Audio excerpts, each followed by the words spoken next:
La RTX 5070 Ti est sortie depuis quelques jours maintenant, au moment où je publie cette vidéo, parce que une fois n'est pas coutume, encore du retard, les douanes, tout ça, c'est compliqué. Je vais vraiment commencer à penser qu'il y a une mauvaise étoile au-dessus de moi qui souhaite que je ne publie pas ces vidéos en temps et en heure. Cette carte vient donc se placer derrière la 5080 et devant la 5070.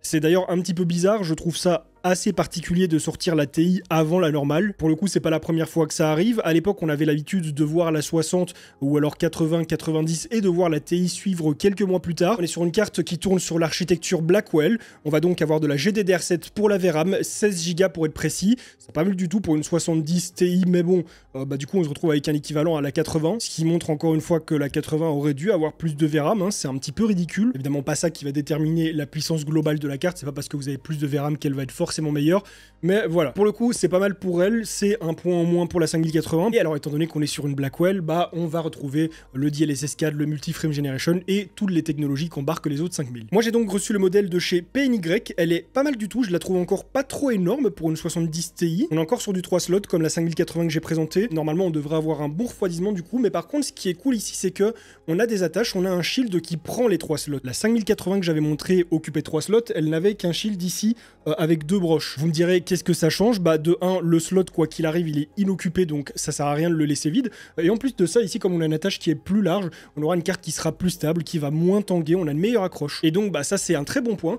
Et alors esthétiquement la carte je la trouve pas mal du tout, globalement elle est assez simple, elle est pas trop chargée, elle a un petit RGB qui est plutôt mignon. Ici on a sur la face avant un espèce de petit sigle infini, quand il s'allume vous allez voir c'est super joli, et alors derrière sur la backplate on a une flèche, c'est sympa. Je crois que c'est pas la première fois qu'ils font ça PNY pour la flèche, je suis pas sûr, mais en tout cas ça me parle, et je trouve ça joli. En vrai c'est simple, c'est assez épuré dans l'ensemble. La seule chose dont je vais pas être hyper fan sur la carte, c'est les plastiques brillants qui ont été utilisés, c'est quelque chose que j'aime pas trop, je trouve que ça donne un rendu cheap, alors ça l'est pas, c'est du solide, mais moi tout ce qui est plastique brillant je suis pas trop fan, j'aime beaucoup quand c'est mat, mais dès que ça brille un peu, je suis moins fan. Mais donc voilà, pour une 70 Ti, je la trouve pas trop énorme non plus. La 4070 Ti que je possédais chez moi de chez TUF, elle était quand même pas mal plus mastoc que ça, pas loin d'une 80-90. Ici on retombe sur quelque chose qui est ok, c'est pas non plus une carte slim, c'est pas ça que je dis. À savoir qu'il y a un autre modèle, bon celle-ci est une 5080 mais c'est la même carte, un autre modèle comme celui-ci qui n'est pas RGB. On va procéder au test de cette carte, mais avant ça, je me devais de vous signaler que cette vidéo a été sponsorisée par mon partenaire de toujours, Vipure Sidiki. Vipure Sidiki, comme je l'ai dit, ça fait quelques années maintenant que je bosse avec eux. Vous y trouverez des clés jeux et des clés software en tout genre. Nous, ce qui nous intéresse particulièrement, ce sont les clés Windows 11. Elles sont beaucoup moins chères que si vous les achetez directement sur le site de Microsoft ou chez les revendeurs PC. Et pas de panique, il n'y a rien d'illégal, il n'y a pas de crack ou quoi que ce soit, ce sont de vraies clés Windows. Et lors de l'achat, si vous rentrez mon code DDVIP, vous allez avoir une réduction de 25% sur votre clé. Attention, le prix des clés varie de temps en temps, parfois il est plus haut, parfois il est plus bas, mais il ne monte jamais très haut. Une fois que vous avez acheté votre clé, vous allez la choper dans le User Center directement sur le site, vous allez ensuite dans le menu démarrer, vous tapez activation, et là vous pourrez rentrer votre clé Windows et ainsi l'activer. Si vous avez eu un souci avec votre clé lors de l'achat, ne vous inquiétez pas, il y a un petit live chat en bas à droite du site sur lequel vous pouvez adresser votre problème directement et ils vous remplaceront votre clé. Vous trouverez tous les liens et mon code promo dans la description de cette vidéo et en commentaire épinglé. En ce qui me concerne, je prends toutes mes clés Windows là-bas, je le recommande à mes potes et ils en sont ravis à chaque fois. Donc voilà, un tout gros merci à YourCDKey, et sur ce, on retourne au sujet principal. Alors il faut savoir que les cartes en 70 Ti, on est sur le fin du milieu de gamme, début haut de gamme. Certains s'accordent à dire que c'est vraiment dans le déjà plutôt haut de gamme. Pour moi, la gamme 70 Ti, voilà, ça devrait rester des cartes intermédiaires qui tirent un petit peu vers le haut de gamme.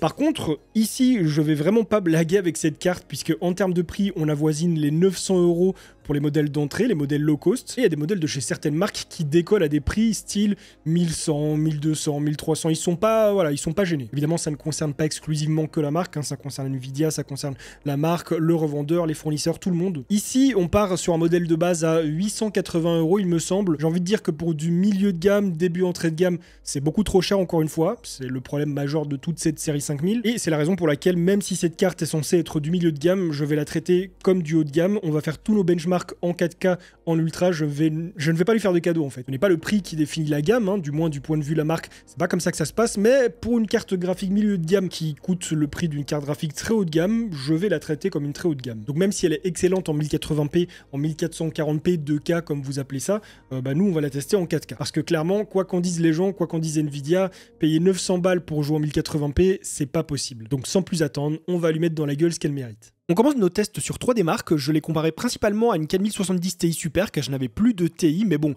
la Ti et Ti Super sont assez proches en termes de performance. Et j'ai également ajouté la 5080 à la boucle pour que vous puissiez voir la différence qu'il y a entre la 70 Ti et la 80. Et le résultat obtenu sur 3D Mark est assez marrant puisqu'il y a environ en moyenne 20% de performance en plus par rapport à la 4070 Ti Super et 20% de performance en moins par rapport à la 5080. Ensuite sur Cyberpunk, avec tout au max, le DLSS en x2 pour la 4070 Ti Super puisqu'elle ne peut pas monter jusqu'en x4 et en x4 pour la 5070 Ti, et bien encore une fois, la magie opère et les FPS sont décuplés. Bien évidemment, gros avantage pour cette nouvelle 5000 étant donné qu'elle dispose du multiframe generation, ce n'est pas le cas sur la 4000, mais ça reste très impressionnant même s'il y a encore pas mal de petits bugs d'affichage à cause du multiframe generation.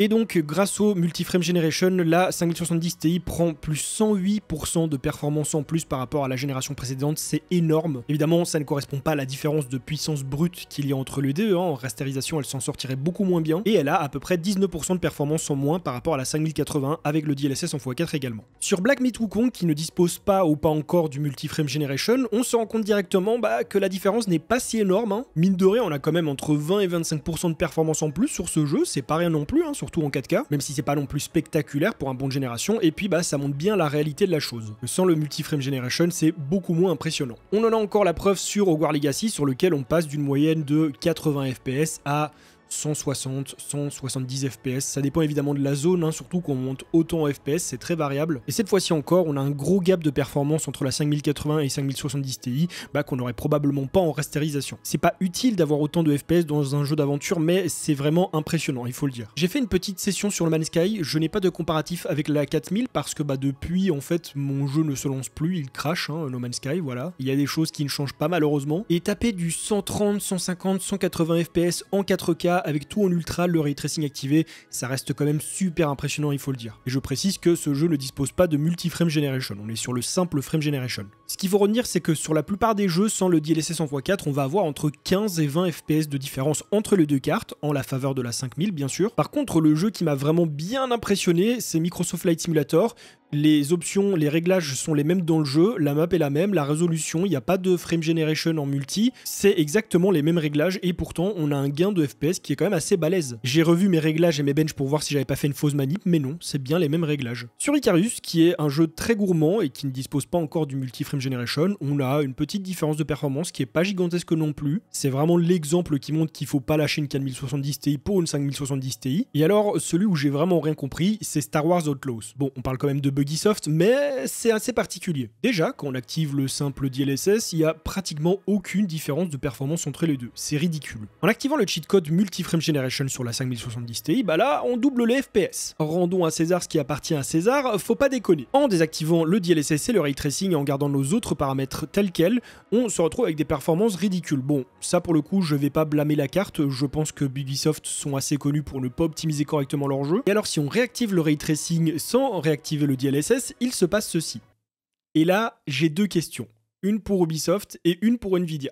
On commence avec Nvidia, donc Nvidia, j'aimerais beaucoup savoir comment c'est possible qu'une carte de génération supérieure s'en sorte moins bien face au ray tracing sans le DLSS, même si on sait bien que voilà, l'un ne va pas sans l'autre, enfin le DLSS peut aller seul, mais le ray tracing n'est pas fait pour tourner sans le DLSS. Donc comment se fait-il que j'ai un meilleur résultat sur la 4070 Ti Super alors que les paramètres sont exactement les mêmes, les réglages sont les mêmes et qu'on ne parle pas d'erreur d'encodage, puisqu'en fait je capture le jeu avec une carte d'acquisition, donc le PC qui fait tourner le jeu ne fait rien d'autre. Et je préviens quand même que j'étais en live, donc les gens ont pu voir le processus, les gens ont pu voir ce qui s'est passé et donc qu'il ne s'agit pas d'une tentative de sabotage. Et alors ma question pour Ubisoft, est-ce que vous pourriez arrêter un jour de vous LeBron James sur Assassin's Creed, qui est une licence qui date maintenant et qui n'évolue plus et dont tout le monde s'emballe qu'un petit peu, surtout quand on vous met entre les mains une licence comme Star Wars. Au bout d'un moment, il faut faire son travail correctement quand on vend des jeux à 70 €. Imaginez, vous allez à la boulangerie acheter un croissant et on vous dit « Voici votre croissant, je n'avais plus de lait alors je l'ai fait avec de la pisse, bonne journée à vous cordialement et au passage embrassez votre femme de ma part. » Voilà, j'en avais gros sur la patate, j'avais l'impression de m'être fait arnaquer alors que je n'ai même pas payé le jeu, c'est dingue ça non? Bref, on se calme un petit peu, on revient à notre test de carte graphique. Pour les températures, en idle, la carte reste à 30 degrés en moyenne, parfois un petit peu en dessous, donc ça c'est très bien, c'est un bon point. Les cartes graphiques à 50 degrés alors qu'on est sur le bureau, on en a un peu marre. Et sur mon habituel petit test sur superposition, pour voir à quel point la chaleur peut s'accumuler, je répète encore une fois que comme le bench il est un petit peu vieux, je le fais tourner en 8K, eh bien les températures n'ont pas excédé les 70 degrés, voire très peu au-dessus. Ça pouvait monter à 71, 72, ça reste encore très correct. La seule chose que j'ai à dire là-dessus, c'est que les 5080 et 5090 qui sont passés entre mes mains chauffaient moins. Certes, cette 5070 Ti est quand même plus compacte que ses deux grandes sœurs, mais elle a aussi un TDP qui est moins élevé, donc je me pose quand même la question concernant l'efficacité du refroidissement. Je précise bien sûr que le mode silencieux n'était pas activé sur la carte, car oui, il y a un mode silencieux. Après, c'est plus un constat qu'un reproche. 70 degrés en jeu, c'est pas du tout excessif. Et alors, c'est pas vraiment un sujet que j'ai abordé dans mes précédentes reviews de 5000, parce que je sais que la plupart d'entre vous sont là pour le jeu, mais il faut reconnaître que c'est encore une fois une carte qui va être très bonne pour le créatif, qui en plus de ça a un double encodeur. Sur la génération 4000, c'est quelque chose qui avait été réservé à l'ultra haut de gamme, donc ça fait plaisir de voir ça sur une carte comme celle-ci. Ma conclusion est un petit peu la même que pour la 80 et la 90, c'est loin d'être des mauvaises cartes, elles performent très bien, elles fonctionnent, c'est stable, même s'il y a quand même quelques petits soucis, notamment au niveau de la 90, mais c'est un petit peu le problème de n'importe quel produit quand on achète les premières séries. Vous achetez la première série d'un smartphone, d'une console ou quoi, bon bah même en bit 2025, les constructeurs sont pas encore capables de faire des produits qui sortent 100% fiables dès le départ. Mais très souvent, c'est quelques unités qui vont être défectueuses, pas toute la ligne. Donc sur ce point-là, on espère d'NVIDIA des corrections très rapidement. Mais pour revenir à ce que j'en disais, oui, ce sont des cartes qui fonctionnent bien et qui délivrent des performances très intéressantes, mais il y a quand même deux gros problèmes. Le premier problème, c'est le prix. Que ce soit la 80, la 90 ou cette 70 Ti, c'est beaucoup trop cher, et la 70 va l'être également, et la 60, s'il y en a une, le sera probablement aussi. Certes, le marché a augmenté dans tous les secteurs, les processeurs, les composants, les smartphones, les voitures, tout a monté, mais là, c'est un petit peu trop injustifié. Et pour avoir parlé avec des fournisseurs, avec des revendeurs du groupe LDLC, sans spécifier qui ou quel magasin exactement, même eux s'accordent à dire que Nvidia vendent leurs produits beaucoup trop cher aux revendeurs, aux marques, c'est trop cher. Il n'y a rien qui justifie une hausse de prix aussi faramineuse, surtout quand on sait que le seul vrai argument de ces cartes, ça va être le multiframe generation. Parce que si on enlève ce multiframe generation, on va avoir des cartes qui sont peut-être entre 10-15% plus puissantes que leurs prédécesseurs, et encore, ça reste vraiment très variable en fonction des jeux. Donc sans compter ces nouvelles features super impressionnantes d'ailleurs du DLSS 4, c'est pas un prix justifié par rapport au peu d'évolution qu'il y a. Alors certes, la 70 Ti, si on regarde le prix MSRP de la 4070 Ti, celle de la génération précédente, je pense qu'elle est même un petit peu moins chère. Mais ça c'est sur papier, parce que le prix qu'annonce Nvidia, ça veut rien dire, surtout que, je veux pas dire de conneries, mais je pense que la 5070 Ti n'existe pas en Founder, donc Nvidia ne la vendent pas, ce sont les partenaires qui vont la vendre en faisant leur custom. Donc bah forcément, si Nvidia vendent leurs puces à des prix incroyablement élevés aux partenaires, c'est normal que les partenaires vont vendre leurs cartes à des prix aussi incroyablement élevés. On sait pas comment ça fonctionne en interne, on sait pas quels sont les prix entre les deux. Donc Nvidia, c'est très bien de nous annoncer un MSRP, mais si les cartes qui sont supposées être vendues à ce prix-là ne le sont pas, qu'elles sont vendues à 1200, 1300, qu'on a des partenaires qui, comme Asus et MSI, décident d'augmenter le prix MSRP de leurs cartes juste après le lancement, en mode tiens, ça s'est bien vendu, on va un petit peu monter. Donc Nvidia contrôle très bien ce qui se passe au lancement de leurs cartes, contrôle très bien ce que les partenaires font, mais ça, c'est hors de leur contrôle. C'est bien possible, mais il faut pas non plus jouer les étonnés. Vraiment, ce coup de « Ah nous, on a dit que le prix MSRP c'était ça, après ils font ce qu'ils veulent », laissez-moi vous dire que je suis dubitatif. Donc les deux gros problèmes de cette série 5000, et je l'ai déjà dit dans mes précédentes vidéos sur la 80 et la 90, donc je suis un petit peu exaspéré de le redire, et je vous avoue même que je suis un peu dépité de faire cette vidéo parce que je sais que la conclusion va être la même, c'est que les cartes sont très bien, elles ont des problèmes, mais on est au lancement. Ceux qui vont dire que Nvidia ci, Nvidia ça, c'est pas pour les protéger, mais n'importe quel produit à son lancement a des séries défectueux. Donc ce point-là, c'est pas qu'il est excusé, c'est qu'on peut le comprendre. C'est pareil pour les jeux, il y a des bugs qui vont être corrigés avec des patch notes. Là, le problème, c'est que les gens achètent des produits, si ta carte graphique elle brûle, il n'y a pas de patch note qui va la corriger, mais les assurances, les garanties, tout ça, ça se renvoie et on vous en renvoie une autre. Bon, techniquement, si vous les avez pas achetés à des prix scalpés comme des gros cons sur le bon coin, vous devriez pas avoir de soucis. Mais en tout cas, ces cartes fonctionnent, elles sont performantes. Le gros problème, c'est que le prix est beaucoup trop élevé sur cette nouvelle série, et en plus de ça, on n'a pas un écart de performance énorme. Tout se joue sur le multiframe generation. Moi, ça me pose pas de problème, j'espère juste qu'il va évoluer, et j'en doute pas vraiment, le DLSS, quand il est sorti, il était vraiment pas ouf. L'idée était bonne, l'idée était prometteuse, mais c'est vrai que c'était pas super agréable de jouer à un jeu très moche à cause du DLSS.